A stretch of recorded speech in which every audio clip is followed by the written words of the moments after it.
Olá, sejam bem-vindos a mais um episódio especial do Magistal Talks. Estamos aqui diretamente do PharmaShare 2026 e neste episódio nós temos a companhia de Thiago de Mello. Thiago, seja bem-vindo. Tudo bem? Um prazer estar aqui com vocês. O prazer é todo nosso. Nesse momento tão especial aqui para falar da farmácia magistral, a ciência da farmácia, que é tão importante a nível Brasil, claro, mundial. Mundial, né? O que a gente está conversando aqui é coisa de altos impactos para a nação brasileira. Com certeza. Nossa, falou tudo. Muita, como é que eu posso dizer?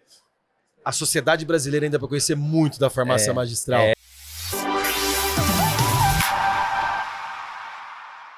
A gente chama isso aqui de uma revolução invisível, porque quem está lá fora não tem ideia que a tendência de mercado nasce dessas construções aqui dentro. E começa tudo de aqui, consumo, né? Claro, e baseado, né, lastreado na ciência. Isso que é importante, não ficar vinculado apenas ao comércio por si só, mas o meu apreço como pesquisador é tentar conciliar esses dois mundos. Da área da pesquisa, saber aquilo que realmente funciona, é seguro, para a população ter acesso a mais saúde consumindo produtos da farmácia magistral. Porque às vezes tem muitas pessoas, igual você disse, está distante, é invisível, as pessoas não conhecem esse lado nosso aqui, prescritores principalmente, Sim. E aqui a gente tem um universo que enorme.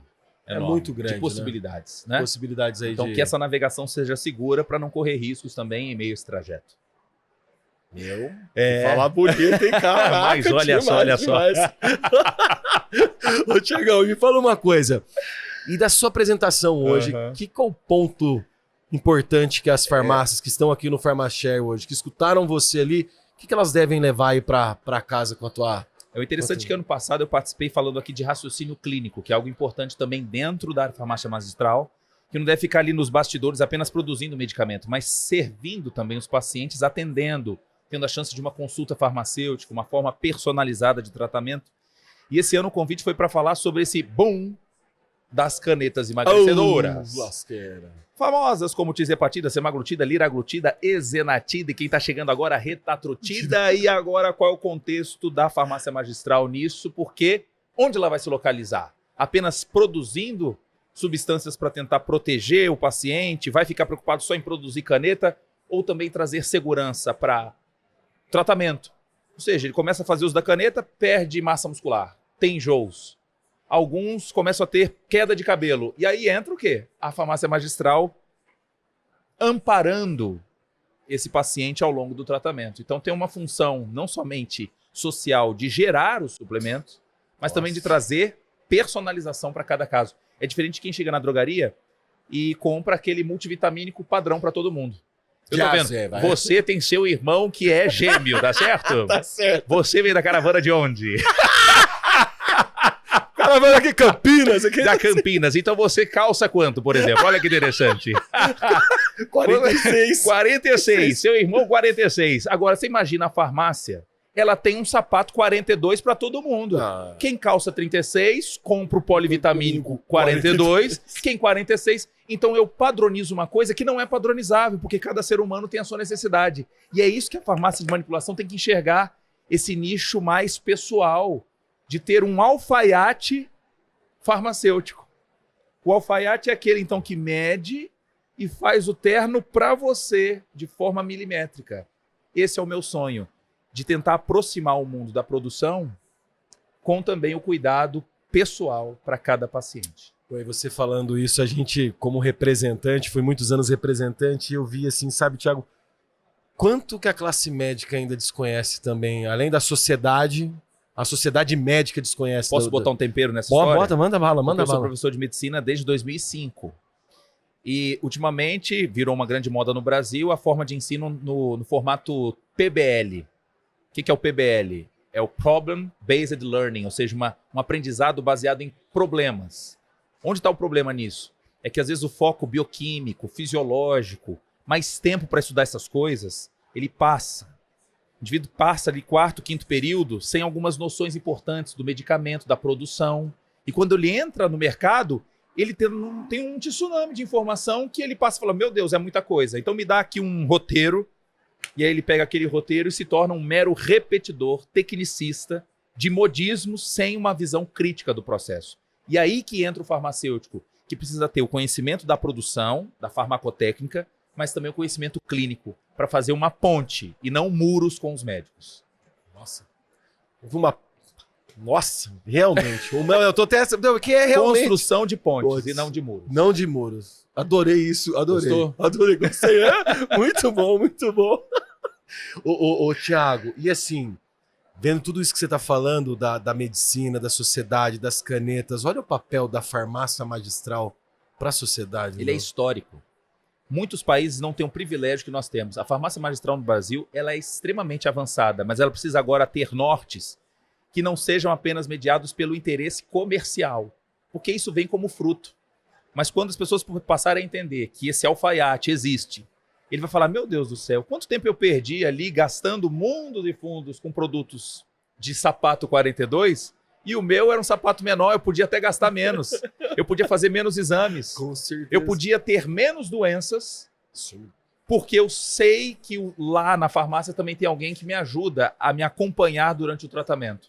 É o acompanhamento farmacoterapêutico concedido aos farmacêuticos. Coisa que na minha época, quando eu me formei em 2002, na Escola de Farmácia de Ouro Preto. A primeira escola de farmácia da América Latina, 1839. Eu fui lá, achei Top, demais. né? Nossa, Top. nossa. Então, ela tem um lastro histórico maravilhoso. Agora a gente vai ter a celebração de mais um ano, né, da escola agora em abril. Mas o que me chama a atenção é que esse foco clínico ele foi sendo adquirido ao longo do tempo. Durante a minha época, era muito farmacêutico dos bastidores. Havia um sonho, talvez futuro, de ter um consultório farmacêutico, de atender com telefarmácia. E isso já é uma realidade para o brasileiro. Onde está o problema? É que foi concedida a carteira para dirigir essa área. Mas muita gente não pega estrada porque não tem experiência. Nossa. Então entra agora a minha função como farmacêutico clínico Perfeito. para poder incentivar essa equipe que precisa ter entendimento da farmacologia, da patologia, da semiologia, da anatomia, e isso agora agregado, porque o farmacêutico tem esse domínio, é alinhar a química e a biologia em prol da saúde do paciente. Nossa. Perfeito, perfeito, Thiago. E, Thiago, e se fosse para você resumir em 3 pontos a sua aula hoje, para dar uma dica aí pro pessoal, os 3 pontos importantes aí que você fala, ó, isso é importante para as pessoas saberem. Primeiro ponto, saber como que surgiu a história das canetas emagrecedoras. Alguns acham assim, não, surgiu do nada. Não foi assim, não. Hoje eu te conto em questão de 10 minutos, o pessoal falou, meu Deus, eu não sabia que era assim. E aí vem o contexto. Bom, as pessoas começam a usar, mas como é que elas terminam a parada? Já estamos agora colhendo frutos disso. A importância não está apenas na perda numérica na balança, mas outras consequências que vêm nos vagões de trás. E se eu não trato isso, nós temos agora uma nova geração de sequelados pelo uso errado das canetas emagrecedoras. Então entra agora o farmacêutico magistral para tentar trazer amparo para essa população. Esse é o tema da nossa palestra. Nossa, perfeito, perfeito. E, É. nossa, É. obrigado, Thiago. Isso é uma mensagem muito importante para a sociedade, é um Aham, alerta, porque é às um vezes alerta. parece que as pessoas estão ignorando ou É. fazendo uma vista grossa, grossa. e não vendo isso acontecer. Bom, a vista grossa, o paciente tem até o direito de ter essa vista grossa porque ele não conhece. O que mais eu lamento é o farmacêutico não ser um educador personalizado.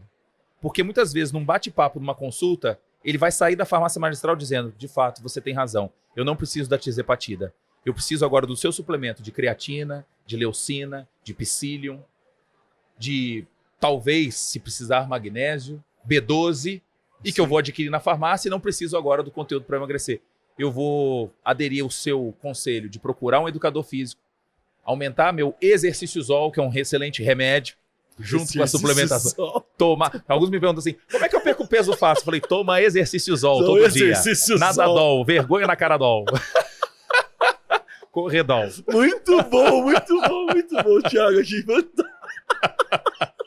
Desculpa, mas foi muito... mas é a verdade. Nossa, e é verdade. Esquecem cara. o tripé. Sono, alimentação e exercício Isso é não tem. indissociável. Inclusive, os estudos clínicos com as canetas, que mostram uma eficácia de 22% de perda de peso, todos eles obrigaram os pacientes a aderirem às dietas propostas, a exercício. Então, não é separado a medida não farmacológica com o uso das canetas. Nossa, perfeito, perfeito. Que recado, hein? Que recado. Thiago, e pra gente encerrar agora e pros finalmente aqui, o que te marcou nessa edição de 2026 aqui do PharmaShare? Me marcou o crescimento. A gente percebe aqui os estandes mais lotados, pessoas ávidas por conhecimento, os auditórios também lotados. Isso mostra que a farmácia magistral tem um grande potencial Existe um gráfico, o farmacêutico que está aqui me assistindo vai lembrar disso. Um crescimento microbiológico, a gente tem fases. Fase lag, log, estacionária e morte celular. Eu posso dizer que a farmácia magistral ainda está na fase lag. Você não está vendo, às vezes, crescimento, mas daqui a pouco a gente vai tomar um susto. Quando tivermos farmacêuticos que não se interessem apenas pela área farmacotécnica. É bom lembrar que quem é o alvo não é o medicamento. O alvo é o paciente. Então, se for necessário, vamos usar medicamentos. Mas também não podemos viver o outro lado de que nunca tomamos tantos remédios e nunca tivemos tão doentes. Por que a conta não bate? Aí vem a importância do farmacêutico clínico no nosso Brasil. Nossa. Tiago. Hein? Ainda, meu E é por isso que eu convido você a se inscrever no nosso canal Farmacologia na Prática, o maior canal de farmacologia do Brasil, toda segunda-feira, às 21 horas, uma aula nova. E o nosso perfil do Instagram, Farmaco na Prática, que hoje é o maior perfil também de farmacologia, todo dia, pílulas de conhecimento a respeito de medicamentos de vários tipos. Fantástico. Thiago, muito obrigado Foi um prazer inoxidável. Nossa, inoxidável. Pessoal, vocês viram isso? É um prazer inoxidável. Fica aqui com a gente que tem mais episódios. Né, Tiagão? Pessoal, um beijão e não deixe de acompanhar. Tchau, Valeu, tchau. Deus abençoe. Amém.